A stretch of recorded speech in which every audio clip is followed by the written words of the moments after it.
కేసీఆర్ ఏం చేసిండు మామనాడు జిల్లాకంట సిగ్గు శరవణాలు మాట్లాడడానికి. మీరు చేసిన నాశనాన్ని కేసీఆర్ గారు కొద్ది గొప్ప దాన్ని రెక్టిఫై చేసి జిల్లాను సస్యశ్యామలం చేయడం జరిగింది. దాదాపు 6.5 లక్షల ఎకరాలకు నీళ్ళు ఇచ్చి వలసల జిల్లాను వలసలు రివర్స్ వచ్చేటట్టు చేశారు. ఈరోజు మామనాడు జిల్లా ఎక్కడ పోయినా వేరే జిల్లాల వాళ్ళు వేరే రాష్ట్రాల వచ్చి ఇక్కడ పని బతుకుతున్నారు. మరి మీ చేతగాని తన వల్ల అట్లా పెండింగ్ అయినాయి. అంటే గతంలో ఇంతకుముందు నేను చెప్పినట్టుగా పాలమూరు ప్రాజెక్టులన్నీ కూడా గతంలో దాని పేరు నామకరణం ఏంటంటే పెండింగ్ ప్రాజెక్టులు. ఎప్పుడు చూసినా పెండింగ్ ప్రాజెక్టు మాట్లాడుతూ సిగ్గుశరం కాకుండా మరి అన్నేళ్ళు వాళ్ళే అవకాశం ఇస్తే దాన్ని పెండింగ్ ప్రాజెక్టును పెట్టిన తప్ప దాన్ని కంప్లీట్ చేయలే. ఇప్పుడు ఆఖరి పాలమూరు లిఫ్ట్ చేసి కూడా పెండింగ్ ప్రాజెక్ట్ కింద పడేసారు. అది వాళ్ళ గొప్పతనం. మరి అటువంటిది వాళ్ళు మాట్లాడుతూ ఉన్నారు. తెలంగాణ రాష్ట్రం వచ్చిన తర్వాత అందరికంటే అన్ని జిల్లాల కంటే ఎక్కువ బాగుపడ్డది మామనాడు జిల్లా. మామనాడు జిల్లా ప్రజలం కేసీఆర్ గారు రుణపడి ఉంటాం. మామనాడు జిల్లాను పట్టించుకొని ఆలోచన చేసి జిల్లా బాగుపడాలని ఎన్నో రకాల కార్యక్రమాలు చేశారు. మిషన్ కాకతీయ లాంటి కార్యక్రమాలు, దాదాపు 200 చెక్ డ్యాములు ఇచ్చిన జిల్లాకి.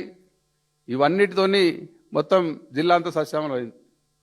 ఇటువంటి పరిస్థితుల్లో మళ్ళీ కాంగ్రెస్ వాళ్ళు చేస్తున్న చేతగానితనం వల్ల మళ్ళీ ఈ ప్రాజెక్ట్ ఎప్పటికీ పెండింగ్లో పడిపోతాయని ఆలోచన వచ్చి కేసీఆర్ గారు బయటకు వచ్చి దాని గురించి నిన్న మాట్లాడడం జరిగింది. మొన్న దాని మీద నోటికొచ్చిన తొండి మాట మాట్లాడుతున్నారు. ఒక్క ఎకరానికి నీళ్ళు వేయలేదని, ఒక్క పని చేయలేదని, పాలమూరు పారి పట్టించుకోలేదని సిగ్గుశరం ఉండాలి మాట్లాడడానికి. మీ చేతగానితనం వల్ల పెండింగ్ పడ్డ ప్రాజెక్టులను రన్నింగ్ ప్రాజెక్టులు మార్చినాం. రాత్రి మాలు కష్టపడి హరీష్ రావు గారు ఇరిగేషన్ మంత్రిగా ఉన్నప్పుడు దాదాపు 10 times ప్రాజెక్ట్ పైన పడుకున్నాం అందరం. రాత్రి మాలు కష్టపడ్డాం. అంత కష్టపడ్డాం కాబట్టే ఈ పెండింగ్ ప్రాజెక్టులన్నీ రన్నింగ్ ప్రాజెక్టులన్నీ కంప్లీట్ అయినాయి, నీళ్ళు వచ్చినాయి. మరి పాలమూరు లిఫ్ట్ ఇరిగేషన్ ఈ స్థాయికి వచ్చింది. ఇప్పుడు మీ చేతగానితనం వల్ల డిపిఆర్ వాపసు వస్తుంది. సిగ్గుండాలి మీకు. 90 TMS మేము ప్రతిపాదిస్తే 40 TMS అని వాళ్ళు చెప్తే మీరు ఒప్పుకున్నారు, దానికి లెటర్ రాసిండ్రు. ఇంకా ఏం మొక్కం పెట్టుకొని మాట్లాడుతున్నాం మీరు? ఎప్పుడు మాట్లాడినా అదే తొండి మాటలు, పాత మాటలు. 1,00,000 కోట్ల అప్పులు చేసిండ్రు, అప్పుల పాలు చేసిన రాష్ట్రాన్ని. సిగ్గు శరవణాలు. మళ్ళీ అదే కనీసం పార్లమెంట్లో మాట్లాడిన తర్వాత బుద్ధి తెచ్చుకోవాలి.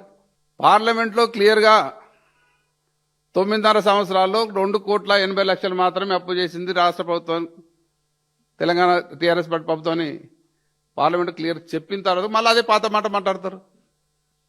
మేము 9.5 సంవత్సరాల్లో 2,80,00,000 అప్పు చేస్తే ఈ 2 సంవత్సరాల నుంచి దాదాపు 2.5 కోట్ల అప్పు చేసి 2.5 లక్షల కోట్లు అప్పు చేసిన వాళ్ళు ఇంకా సిగ్గు కాకుండా మేము అప్పుల పాలు చేసిన మాట్లాడతారు. మళ్ళీ పాత పాట కాళేశ్వరం అవినీతి కుంగిపోయింది, కూలిపోయింది.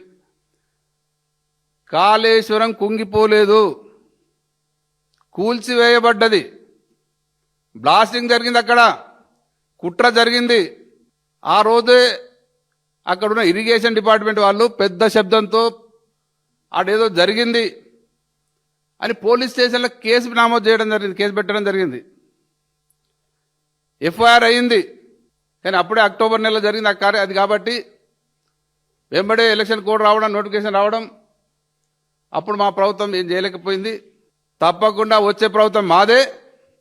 ఆ కుట్రను బయటకు తెచ్చి ఆ బాధ్యులను యాక్షన్ తీసుకోవడం జరుగుతుంది. అది కూలలే, నిజంగా అది కూలుంటే, డిఫెక్ట్తో కూలుంటే, కన్స్ట్రక్షన్ డిఫెక్ట్తో కూలుంటే ఇప్పుడు ప్రాజెక్ట్ మొత్తం కొట్టుకుపోవాలి. ఫుల్ మొత్తం ప్రాజెక్ట్ రిజర్వాయర్ ఫుల్ లెవెల్ ఉంటే కూడా ఏం కాలే. ఇప్పుడు కుంగిన తర్వాత కూడా మళ్ళీ 3 సంవత్సరాలు ఏం కాలే, 2 సంవత్సరాలు ఏం కాలే. కనీసం అది రిపేర్ చేయడానికి శాతం సన్యాసులకు, దద్దమ్మలకు. అసలు తెలంగాణ రైతుల మీద సోయి లేదు. తెలంగాణ రైతులు నష్టపోతున్నారు మన రాజకీయాల కొరకని వాళ్ళు ఆలోచన చేయట్లేదు. వాళ్ళ రాజకీయ పబ్బం కొరకు ఆ ప్రాజెక్టు పెండింగ్ పెడతా ఉన్నారు.